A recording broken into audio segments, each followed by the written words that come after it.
What is going on, GBA? I am the Confusion, and we are back to bring you guys week 10. We are in the double digits of the GBA, and I am, of course, not alone. We have Spastic in the house. Hey guys, hello one and all. Yes, we have hit the double digits. This is a momentous occasion. Yeah, this is going to be so much fun. We only have 3 more weeks left. Well, including this one, 3 more weeks. 2 more weeks of battles left. So that is going to be really exciting. These are the weeks you want to pay attention to, because this is going to decide whether your coaches will actually end up making the playoffs or not. So now is when you want to start paying attention. So to help you guys with that, we are going to jump into the first game, which is going to be the Pittsburgh Piratas up against the Philadelphia Scissors. And Tup is going to bring his Tapu Koko, the Tangrowth, Slowking, I love that core, Chandelure, Steelix, and Cryogonal. And Chimpak is bringing his Dugtrio, his Kyurem Black, his newly picked up Decidueye, Thundurus Incarnate, Azumarill, and the Fortress.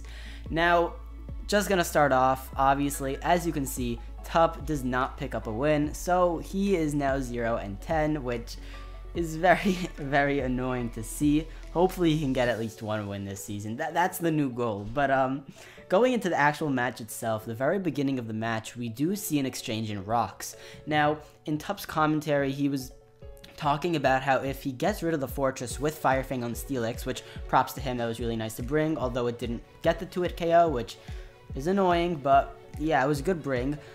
He did mention how Chimp did not have a very good way of removing those rocks once he got rid of the Fortress.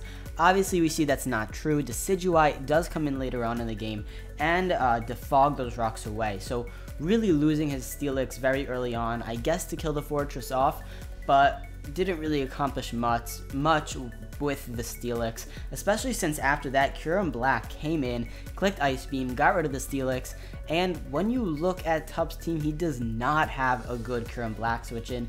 He actually ends up sending in Cryogonal, which is really questionable since it did so well against his team. He fodders it to the Rapid Spin to get rid of the rocks, which we're going to see doesn't even matter because the Decidueye will be defogging later. So he does put up a worthless Rapid Spin to get rid of the rocks on his side and loses his Cryogonal to the Fusion Bolt on the Kyurem Black. So Kyurem Black already within the first 4 or 5 turns, grabbing 2 kills. So that is absolutely insane to see that happen so quickly. The Tapu Koko later on was simply just bait for the Decidueye. That Decidueye with its bulk was able to just take on hits from that Tapu Koko, even though it was Calm Mind. Dazzling Gleam and Thunderbolt were not going to do enough damage to that thing, not at all. Even with Electric Terrain up, even with a +1 with the Dazzling Gleam, that Thunderbolt only did 35-36% max. So we clearly see not a lot, there's not a lot for that Tapu Koko to be doing. All it does is allows Chimp to U-turn on out, to get a slow U-turn on out, and send in his Dugtrio, which is Scarfed, outspeeds that Tapu Koko and gets rid of it. Scarf Dugtrio, something that was very prevalent early on in the early singles metagame. Scarf Dugtrio is really, really good to catch off Tapu Koko, and Tup did not bring the Shed Shell, so that thing went down really, really quickly, and clearly the Calm Mind set did not really work out for him too much, and as we see, Chimp is really in the front seat. He is doing really well, just switching on out and hitting Tup's team for a lot of damage, especially with the help of that Dugtrio. Tangrowth also fails to break through Decidueye, and it just felt that Tup didn't have enough offense or even the right defensive mons. Even with bulky mons like Tangrowth and Slowking and Steelix, none of them really matched up well against Pokemon like Kyurem Black and Pokemon like Dugtrio and Pokemon like Azumarill, as we're going to see. So he brought defense, not much offense, but even though he didn't bring much offense, which is bad in itself, he didn't even bring good defense in my opinion. So not in a mean way, I'm just saying in a critiqued way, he just did not have the good matchup against Chimp's team. As we see later on, as Chandelure is up against the Dugtrio, this is something I was so upset about, because we do have Dugtrio gets a nice switch in into the Chandelure after Chandelure does pick up a kill. Dugtrio does come in, and what Chimp's plan was to just simply Memento on the switch, because ghost types don't get trapped by Earthquake. by Arena Trap, so Chimp just assumed Tup would switch out into the safe Tangrowth. He goes for the Memento, assuming that would happen, and decides that, okay, if I can click Memento, Azumarill can come in and set up a Belly Drum. Tup, on the other hand, when you watch his side, was like, okay, I'm gonna sack this thing because I'm stuck in with Arena Trap. When in reality, we all know that Arena Trap does not work against Ghost types. Pokemon like Alolan Marowak and Chandelure really like this because they don't get trapped by Dugtrio, but Tup did not know this. So he ended up just staying in with his Chandelure, not even trying to switch out. So he just stays in, sack thing. Chimp is confused, but does still get that Memento off and sends in the Azumarill to set up a Belly Drum, and it's really GG from there. In my opinion, Azumarill could have set up a Belly Drum turn 1. I mean, once Azumarill had that +6 up, it really did kill absolutely everything on Tup's team, so the matchup was just not there, and it ends up being a nice 3-0 win for Chimp, and I think that confirms Chimp's playoff spot and obviously completely denies Tup's. But what did you think of the game, Spastic? The Rocky Helmet on Fortress whittling down the Steelix a lot quicker than he would have liked. A lot of questionable plays, but the defensive core getting broken pretty easily, not beneficial on Tup's part.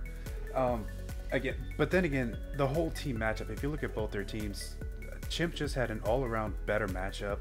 And, I mean, aside from that, you covered all the good points. Kieran Black just coming in and having a field day. Scarf Dugtrio having a field day. That one was a little, I don't want to say one-sided, but Chimp was largely in control of that match the whole time. But the next match we talk about is a classic slugfest. We're going to talk about the San Jose Sharpedos versus the Milwaukee Sawsbucks. Tom bringing leftover Celesteela with physical defense, AV Thunder's Therian, Yachi Nidoqueen, Psychicium Z, Azelf, Banded Zydoge, and Scarf Gardevoir. While Battler X brings AV Incineroar, Sash Subseed Kartana, I'm sorry, not Subseed, just Sub SD, Weakness Policy Como-O, Scarf Meloetta, I can't read my own damn handwriting, Specs Starmie, and Electrium Z Xurkitree. Now right off the bat, Incineroar deals a lot of damage to Celesteela. Good ballsy play, but it can't clinch the kill, and that kind of hurts. Gardevoir goes down to Starmie's Specs Hydro Pump as soon as it comes in. So nice few seconds of Gardevoir on the screen. Sorry. Thunder's T turns around, KOs Incineroar with Thunderbolt. And then here's where a big oopsie happens. Scarf Meloetta comes in with Trick. He goes for the Trick, intending to trap anybody but the Thunder's Therian, and traps the Thunder's Therian with the Scarf. And then Meloetta picks up the AV, which is a great item for it, but not when you have a Scarf Thunder's Therian running around on your opponent's team, which will come in big, will play a big part later on. So Xurkitree sets up a Z Electric Terrain, gets the speed boost, and gets the power boost from the terrain, but quickly goes down to Nidoqueen after the Yachi Berry allows it to live in HP Ice easily. It goes down to Earth Power. Starmie comes in, KO Celesteela with Hydro Pump.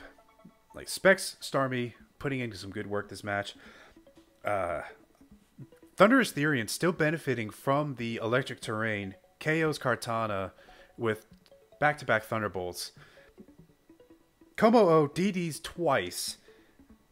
Sets up in front of Nidoqueen. Gets the KO with Dragon Claw. And then KO Zydoge after it lives in E-Speed. But then Thunderous Therian comes in with Psychic, which Battler-X was hoping Tom would not be carrying. Surprise! Psychic. Como-O gets KO'd by the Psychic. Starmie comes in, KOs Azelf. And then Thunderous Therian comes in, finishes off the match. Like, there weren't a whole lot of tricks in this match, aside from the one time Meloetta tricked a Scarf. I mean, there were a couple of Trickmons in this match, but all in all, this just turned into a classic slugfest. Just KO after KO after KO after KO after big hit after big hit after KO. Not a lot of recovery, not a lot of fancy plays, just two teams beating the tar out of each other. I was a big fan of this match. Great slugfest. It was a close 1-0 win for the San Jose Sharpedos. Battler X really doing a good job. Yeah, slipped up a couple times, but all coaches do. Tom slipped. But no, aside from that, a fantastic match to watch. What do you think? Yeah, definitely pointing out that Steve he definitely did misplay in that sense, but he also didn't misplay, because in hindsight, obviously that was not the right move. It made Thunderous the win condition immediately, because nothing on Tom's team really wanted to take a Specs Hydro from that Starmie, so giving Thunderous the Choice Scarf really just made that thing a win condition and allowed him to win later on. But I still do think Steve made the right move, in the sense that when you're thinking about it, Celesteela is a pretty decent switch in to the Meloetta, so going for the trick made sense. Even if he switched into something else, like a Zelf or something, it would still be nice to send in that trick Choice Scarf. Clearly, Steve was not expecting that Thunderous to stay in. It's always hard in those situations because you don't know exactly what your opponent is thinking, what they have up their sleeve, and clearly Tom did have his reason to stay in and allowed him to gain that scarf. Obviously, we don't know what would have happened if he didn't trick in the scarf, but that is what happened and allowed Tom to win, which is really important in his division to grab that win, as we'll see when we get into, you know, the whole division matchup stuff. But going into the next match, we actually have the Tampa Bay Luxrays up against the Free State Torcats. Mono Tui bringing Greninja, Bisharp, the Mantine, Jirachi, Florges, and Laridon, and Duncan bringing his Araquanid, Weavile, Metagross, Venusaur, Torkoal Core, and the Landorus Incarnate. Now, right off the bat, I just want to say, I did watch both sides, and if you had the chance to watch Duncan's side, you will see that he had a really funny friend along with him who was not so educated in Pokemon, but I thought that was a really fun spin on it. He was just there making fun, so I thought that was something really funny to point out. But the match itself is actually a really interesting one, so let's just run into it. Weavile automatically just did not really do much to Mantine. Mantine was a great pickup on Mono Tui's part early on in the season, and it is doing really well now in these matchups because it just eats hit from Weavile.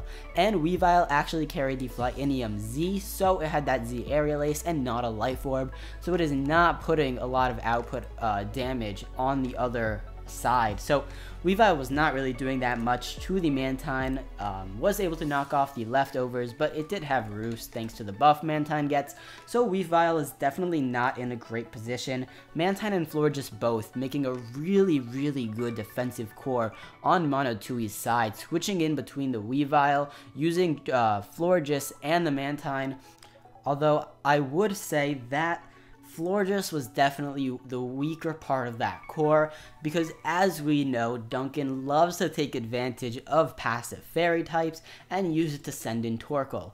And knowing that he did this versus A-Drive with his Clefable and allowed Torkoal to really do a lot of damage, just wreak havoc, since Torkoal is just such a free switch into passive fairies, I thought Mono would be a little bit more prepared for that, but clearly he wasn't. He had a very standard Florges, and it definitely allowed that Torkoal to come in every single time. It set up the rocks, which is not going to help Mono Tui at all, since he did not have hazard removal this time around.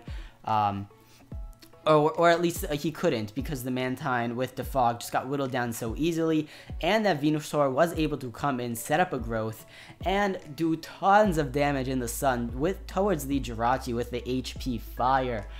Unfortunately, well, fortunately first, we do have that Jirachi lives, so that's great up from Mono's end, but unfortunately for Mono, he does miss that Zen Headbutt, and luckily for Duncan, he is able to continue the sweep with Venusaur, keep that thing alive, which is super important, and knock that thing out, as well as knocking out the Mantine, just so Mono Tui can kind of wear down those sun turns. So that was really good to see. It got up the rocks, set up the sun. It did get poisoned, that Torkoal, but letting that Venusaur come in was just so helpful. I'm really impressed by the way Duncan has used Torkoal and Venusaur. They're a great core. I have experience using them. Clearly he does. So I'm very happy to see how well he's been using this. But speaking of other people using great cores, like I said, Mantine doing such a great job at being an annoying wall per usual on Mono Tui's team. At one point, the matchup does become Metagross versus the Rhydon. They both send out an EQ. Duncan sends out an EQ to try to 2-hit KO that Rhydon, but it is too bulky and is not going to get to a KO'd. And that Metagross is also carrying the Shuca Berry. So unfortunately for Mono Tui, that Earthquake is not going to do too much and he's going to take a lot of damage. Mono does make a solid prediction and is able to get an Ice Punch off onto the Landorus Eye switch in and just makes Landorus Eye completely useless. It was Scarfed, so it would have helped later on in the game, like a lot, but that does not end up happening just because of how well Mono Tui predicted that thing to come in. So immediately getting rid of that Landorus Incarnate, a huge threat to Mono's team, really did help him out. It did miss a Stone Edge that Rhydon towards the Araquanid, would have done a ton of damage. And probably, I'm looking at Calcs, probably would have allowed Mantine to kill it with the Air Slash. So that's really important, that miss. But very lucky, very fortunate for Duncan, is able to kill off that Rhydon, which offensively was very annoying for his team. In the end, it did come down to Life Orb hits, and I know Rob and Aster are going to go crazy about this when it comes to the power rankings in a couple days, but I will cover it before they do.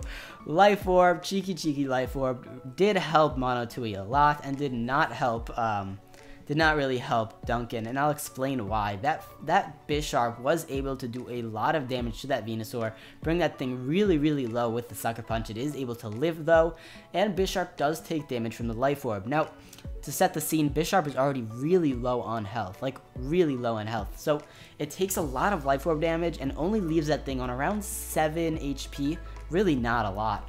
And Duncan does make the smart move and goes for Giga Drain to try to get as much HP back to live his Life Orb hit, because Venusaur is also around red HP, only around 8 HP, so very low for both of them. But because Bisharp takes Life Orb damage, Venusaur is not able to heal up enough from the Giga Drain and dies to its own Life Orb. So the Life Orb helps Mono Tui in this situation and does not help Duncan. That is going to be why Duncan loses, because that Venusaur goes down and the Greninja is able to come in and just revenge the Metagross. So that is going to be the game. Really fun game to watch. I would definitely recommend you guys go seeing it. But what did you think of it, Spastic? Another fun game to watch. Duncan really liking his Torkoal Venusaur core. Great core. I'm really happy to see it. It's doing well for him. But a couple of key misses. Yeah, they were unfortunate, and each miss turned the tide of the battle one way and then the other. So, I mean, not a whole lot else to say. Like, you covered a good chunk of it, including the Life Orb. I thought that was pretty funny. But the next match, a little more straightforward. We're going to go with the Bulrush Donphan versus the Florida Gator. Lars bringing Fighting MZ Magearna. Leftover physically defensive Rotom Heat with Will-O-Wisp. AV Celebi. Air Balloon Lucario. Leftover Calm Mind Latias. And Rocky Helmet Rock Spinning Donphan. While Gator brings Okaberry Ferrothorn. Spike Seeding. Leftovers Heatran, specially defensive. Eviolite Doublade. No item Hawlucha. Scarf Diggersby. And Rocky Helmet Whimsicott with Encore and Tailwind. Now Tailwind, keep that one in mind. This is going to be a key one later on. So early on, we see Whimsicott and Rotom Heat, both of them momentum out. Whimsicott goes for the U-turn. Rotom Heat goes for the slower Volt Switch. Boom, turn 1, scouting, done. Which then sets off a chain of a lot of early switches. Both coaches going, okay, this, okay, that, okay, this, okay, that. This one comes in, this one comes out. Keep setting it up. Gator sets up his hazards early, sets up rocks and spikes early, which then puts Lars on the initiative to spin them away with Donphan, but that comes in later on. Rotom lives a frustration from Diggersby, but it misses the Will-O-Wisp, which really hurts. If he had connected that Will-O-Wisp, it probably would have changed the whole game. Celebi pops Pharaoh's Okaberry early on with HP Fire before dying to knock off, which then allows Rotom Heat to come in and comfortably kill it with Overheat. Couple more defensive switches. Rocky Helmet Donphan takes a couple of hits from Hawlucha, allowing the Rocky Helmet to wear it down to where it's in range of getting 2-hit killed by Ice Shard. Doublade comes in, crit KOs Latias with the Shadow Claw. The crit may or may not have mattered. I haven't done the calcs, I'm sorry. I've been a little busy this week. And then that's the last like slugfest play before Whimsicott comes in and sets up a Tailwind before going down. Heatran comes in, and with that Tailwind behind it, proceeds to just clean up the rest of Lars' team, takes down the Magearna, which doesn't get to pop off its Fighting Z, takes out the Lucario, takes out the Donphan. Tailwind Heatran sweep. So, another largely classic game. I mean, there were some couple of interesting plays here and there, but a lot of it was just hit after hit after hit. And personally, these are the matches I like. I like it when coaches bring in neat strategies and interesting win cons, but I'm personally a fan of Slugfest. What about you? Yeah, like you said, Heatran going on a rampage towards the end thanks to Whimsicott's Prankster Tailwind. Something that Gator took advantage of that game, had in mind, and later on just swept with that Heatran, getting a nice solid 3 kills. So that thing did really well that match. I thought Lars also played a really good game. Obviously some hacks did not help him, but regardless, I think they both played very, very well. I think obviously some things could have changed in the game if certain Willows landed, but Gator did really, really play well with the Tailwind, with the Heatran, and that is just something to note. So, going into the next game, we have the San Francisco Arcaniners up against the St. Louis Rampardos, and George brings Mew, Garchomp, Raikou, Registeel, Suicune, and Entei. Yes, he brought the 3 dogs, and oh my god, whoa, 5 legendaries? Guys, the GBA's rigged. Anyways, guys, stop the legendary madness. Can we stop this? Yo, why does he have 5 legendaries on his team? This is not okay. Who allowed this? Anyways, we also have A-Drive with Victini, Terrakion, Clefable, Dhelmise, Haxorus, and Scizor. He only has 2 legends, so clearly he's just better in every sense. But anyways, going into the game, I love these two. Going into the game itself, we have a very good Mew set, a defensive Mew, something a lot of people don't like to see, but bulky psychic types are bulky psychic types, and they are really, really good. Definitely worked out for him in this matchup, with Will-O-Wisp on the Dhelmise completely neutering that thing, Taunt is completely neuter the Clefable, and Super Fang got a lot of nice damage off onto that Scizor. Did not matter in the grand scheme of things, but really nice to see that he brought Super Fang. Flamethrower could have been nice, but in this sense, Super Fang to hit everything was definitely better in team prep, so I agree with it. Later on, we do see some really cool things like Choice Specs Eruption on that Entei, a really, really cool set. Choice Specs is not something you normally see on an Entei, but Choice Specs does allow that thing to normally run a timid nature, which allows it to boost its speed because it doesn't have to be adamant for the extreme speed, and even if it did want to be not lowering its attack, it could still do that because it has to be adamant, not modest or whatever. So that was really, really nice to see. Very inventive. We have seen special Entei in the past, but this is a different way of approaching it. So I was very fond of it. Going into the next interesting set of things, we have Garchomp setting up those rocks. And Dan's goal was now to get rid of the rocks with the Dhelmise, which he is able to do. Send in that very fun Victini, which had Trick Room and a weakness policy. The Suicune hits that thing with a Surf. George is thrown so off guard since it outspeeds the Victini, but Dan does allow that Victini to prog its weakness policy, set up the Trick Room, and now we have 4 crazy turns. This Victini has +2 in its special attack and its physical attack, and nothing really wants to switch into it, so George is forced to play a mind game. Now, he actually plays the mind game really, really well. He was not confident about it, but he definitely played it well. As soon as he had the chance, he sent in the Garchomp to take a Bolt Strike. That's 1 turn down. He sends in the Entei to take a Glaciate. That's a 2nd Trick Room turn down. He allows it to get killed with the V-Create. That's another turn down. Lowers that thing's speed. And then after that, the Victini is forced to switch out. So that was really, really good to see. He, unfortunately, we did not get the sweep A-Drive was looking for. He definitely wanted that Victini to put in a little bit more work, but 2 kills is still really, really impressive and allows that thing to definitely wreck some holds through the Arcaniners team. They did have to lose their Entei, so that was super, super unfortunate. Anyways, the Terrakion also a big hitter. Choice banded. A-Drive loves that set, and for good reason. That thing hits like a massive truck. George does oh my god, words. Does just sack off the Registeel to a massive close combat. Gets the information that that thing is banded. And unfortunately, A-Drive does make a misplay and allows that thing to go down. Gets a huge hit on the Suicune once that thing is brought in with the second close combat. But because it's already lowered its defenses twice, 2 stages, he should not have stayed in to take that. Seraph completely annihilates him, but will allow Victini to kill the Suicune later on because of that massive Choice Banded close combat damage. So he did play recklessly with that Terrakion, but it definitely helped him in the grand scheme of things. But in general, it just felt like George had all the coverage and never let A-Drive get a hit on. His Haxorus couldn't do anything with Garchomp being able to kill it. His Scizor couldn't do anything because it just got killed by the Entei. The Clefable couldn't do anything because Poison Jab 2-hit KO'd on the Garchomp. And Raikou did have Shadow Ball for the Victini, and it was already super low on health. So that was really interesting to see. George played that very well, knowing how scary that game was, with such a scary and reckless Victini, a scary and reckless Terrakion, and a lot of other scary mons like Haxorus. He played that game really well, with good defensive cores like Mew and Registeel, and good offensive cores like Specs, Entei, and an offensive Garchomp. So, what did you think of this very interesting game, Spastic?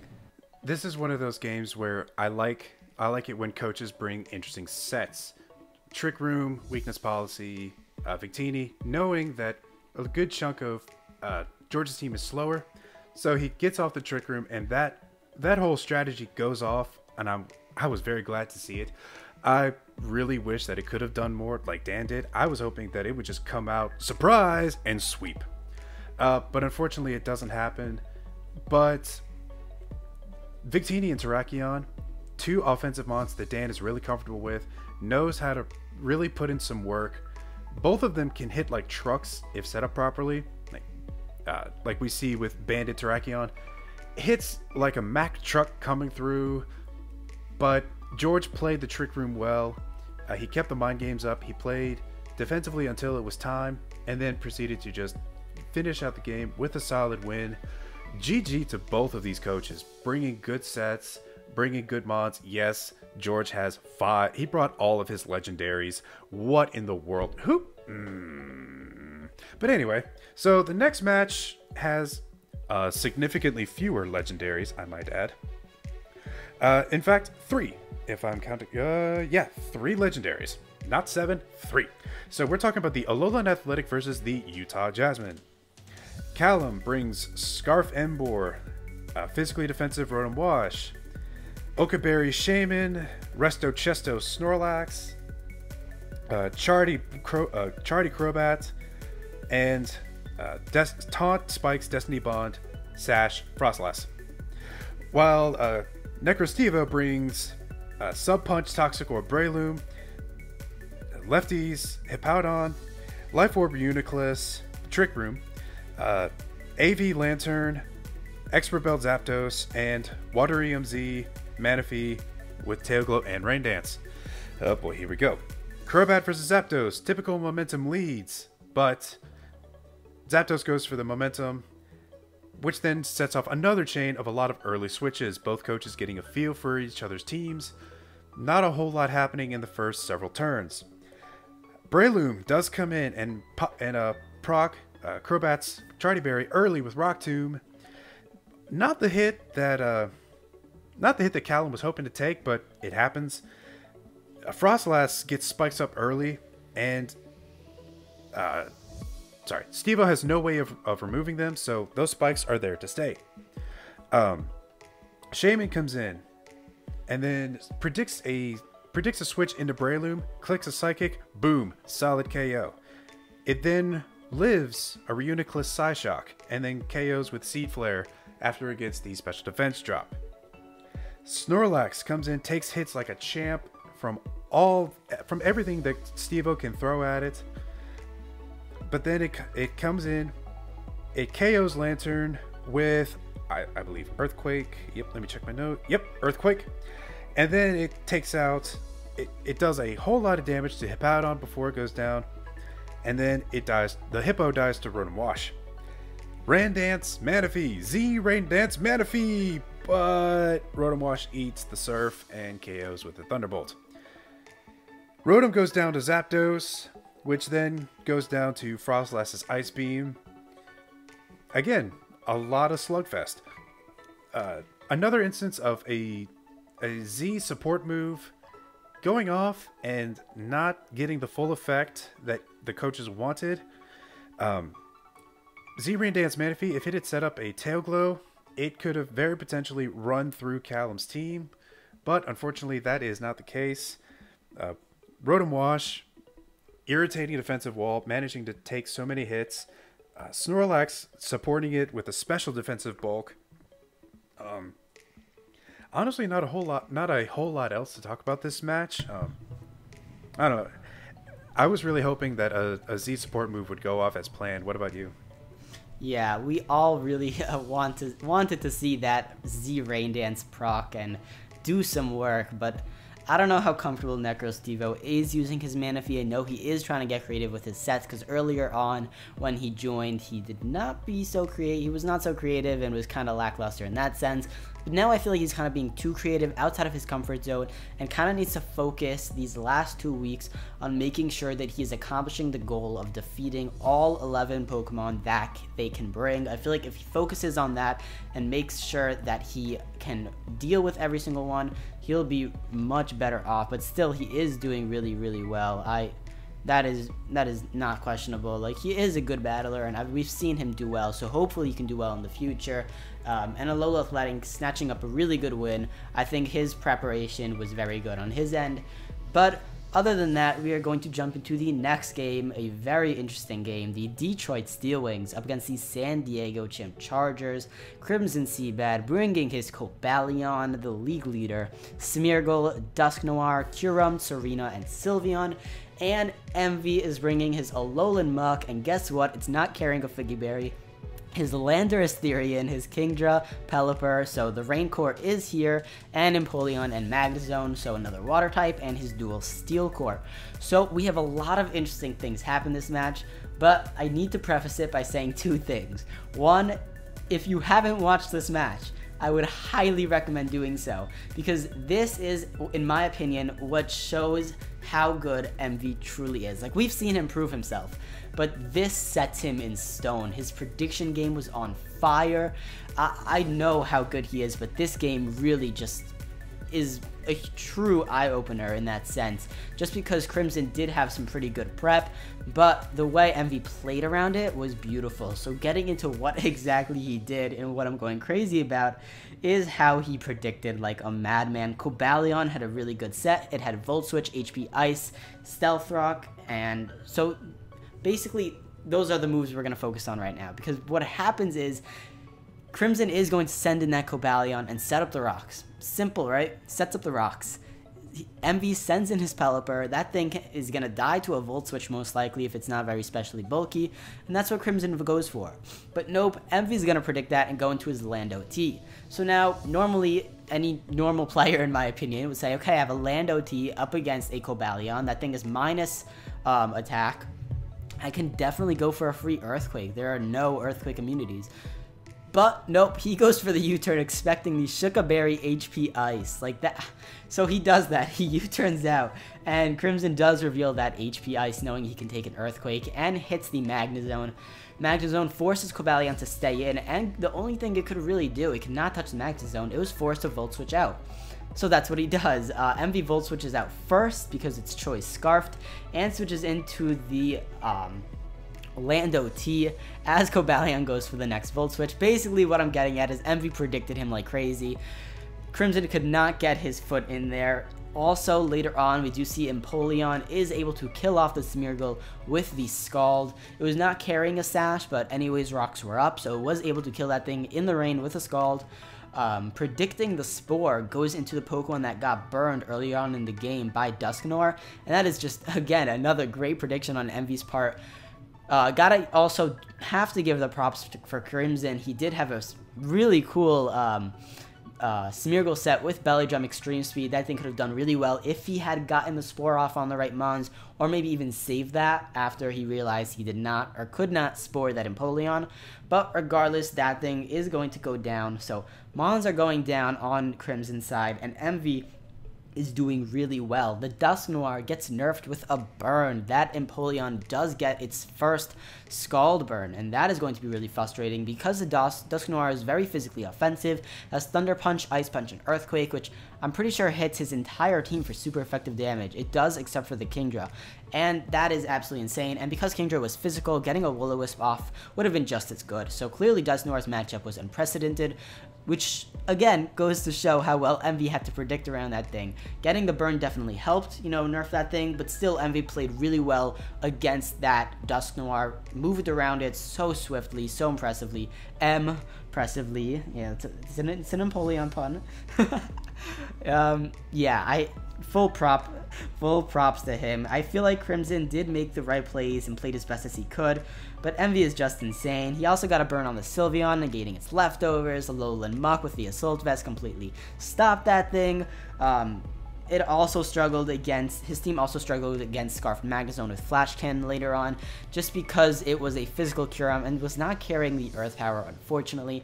So lucky for Envy, he's able to just spam the Flash Cannon and completely win this game in a 4-0. Like, this was complete skill, I have to say. Normally it comes down to hacks, and there was hacks, burns on the Dusknoir, burns on the Sylveon, but you cannot deny how well Envy played this game. I am sorry for locking against you this week, Envy, but clearly you have shown me that you know what you're doing, and I've known that for a while, but this was just a great game, and I was very impressed with it. What did you think, Spastic? I can't add anything to that other than, yeah, I watched the first few matches. Envy just on top of his prediction game. Crimson struggling to get around that Magnezone Landorus switches. I don't know, it was unfortunate. I was really hoping Crimson could pull out a solid W from this, but Envy was just better with his prep and just played around it a little too well. I mean, hey, what can you do at that point? Like when most of your mons get played around like that, it can be really frustrating and disheartening. So, not much else to say there. But this last match, oh god, we're gonna have a lot to say. So hold on to your hats, game of the week, guys. Hold on to your hats, ladies and gentlemen. This is where things get bumpy. So here we go, talking about the San Francisco Giants versus the New Orleans Pelippers. Geo bringing Fly MZ Salamence. Mixed defenses Umbreon, Expert Belt Arcanine, Black Sludge Amoonguss, Lefties Tapu Fini, mixed defensive, Specs Gengar, while John brings Expert Belt Tapu Bulu with subseeding, Cobra Berry Uxie, physically defensive, Sap Sipper AV Gudra, which does come in handy, Scarf Infernape AV Jolteon, which is his tried and true bread and butter mon, and Okaberry Skarmory with Whirlwind. Oh god, here we go. So, spoiler alert, this is our almost weekly timer stall match. But you see, it's a 5-4. This game took forever.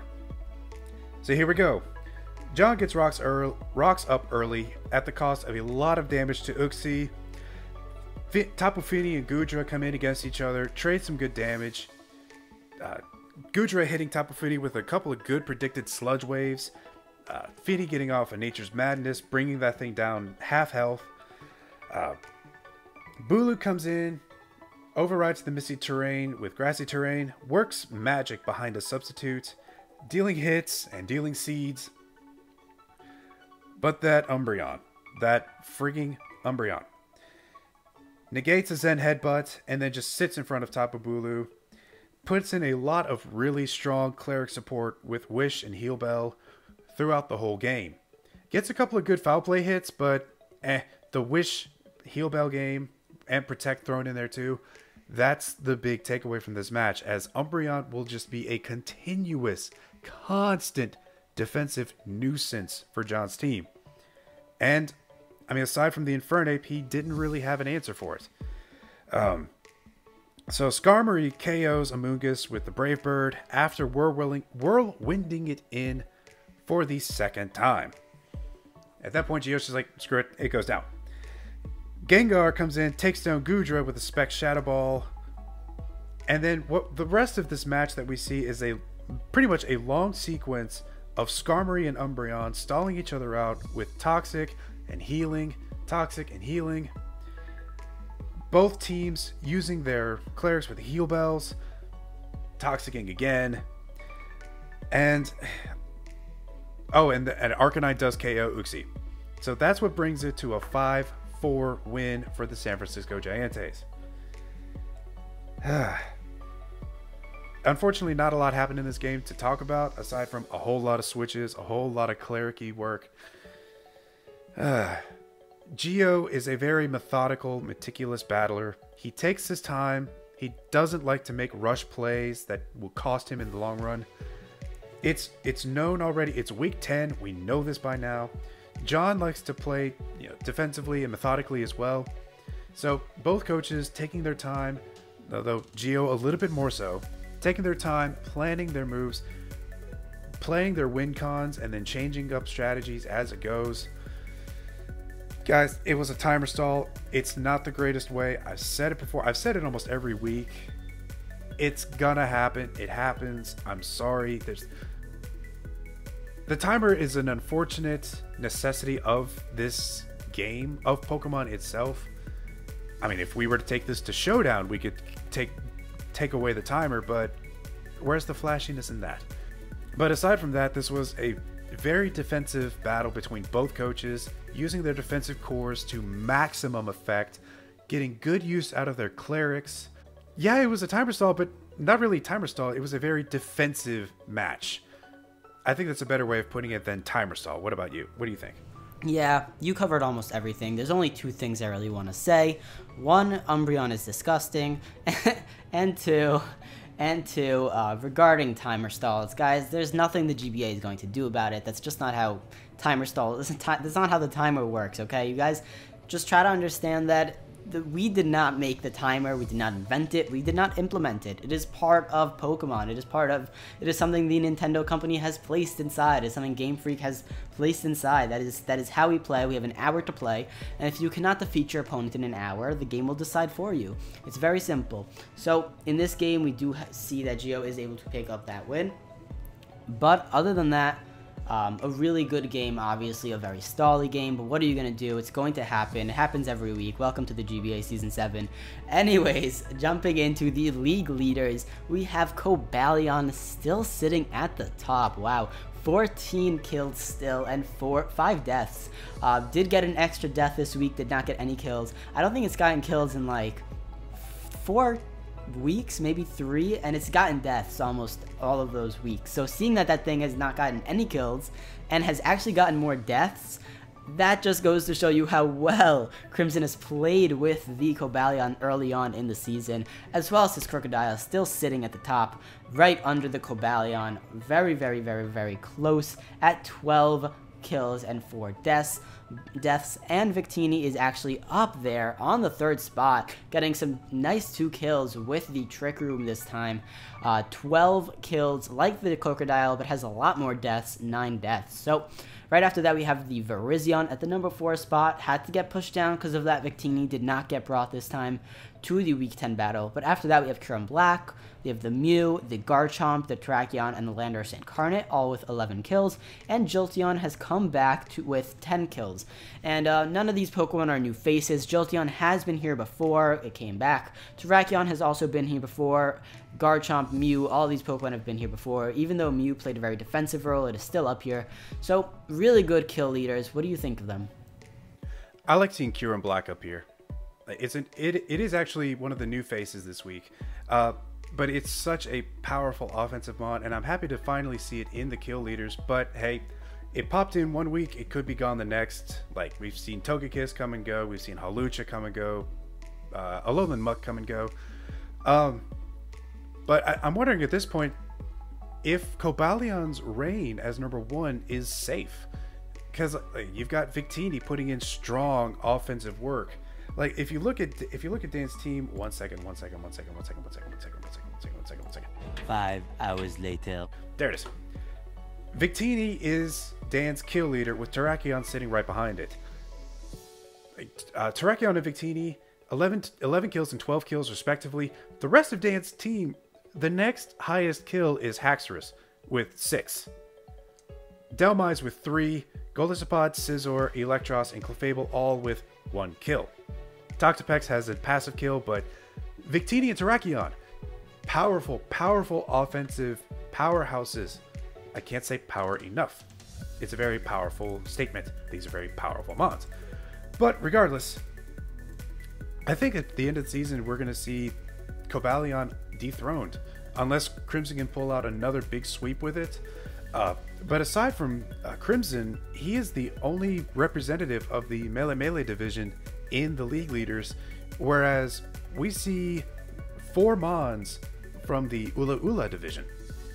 2 from the Pony division and 2 from the Akala division. So we're seeing a lot of mons from the different divisions, so it's not just one division sweeping everybody aside, but I don't know, Ula's got some powerhouses behind it if we are just going to slide on over to the conference standings. Yeah, we are looking at the Sun Conference and the Moon Conference. Now, if you guys remembered earlier weekly recaps, we did talk about how, well, don't look at the divisions right now. They're not finished. Everyone can get more wins, get more losses, doesn't matter. No, guys, we're in week 10, and this is exactly pretty much how the divisions are going to be looking like. Of course, there are 2 weeks for things to change, especially in the Melee division, in which so many of them are so close. San Francisco Giants 6-4, Detroit Steelwings and Utah Jasmine at the same score, but the Detroit Steelwings do have a +10 differential, so definitely above the rest. San Jose Sharpedos slacking there at 4-6, but all of them are actually eligible for the playoffs, which is very interesting. The Akala division, we have obviously MV confirmed for playoffs. In the Ula division, Chimpact, I'm pretty sure right now, is confirmed for playoffs.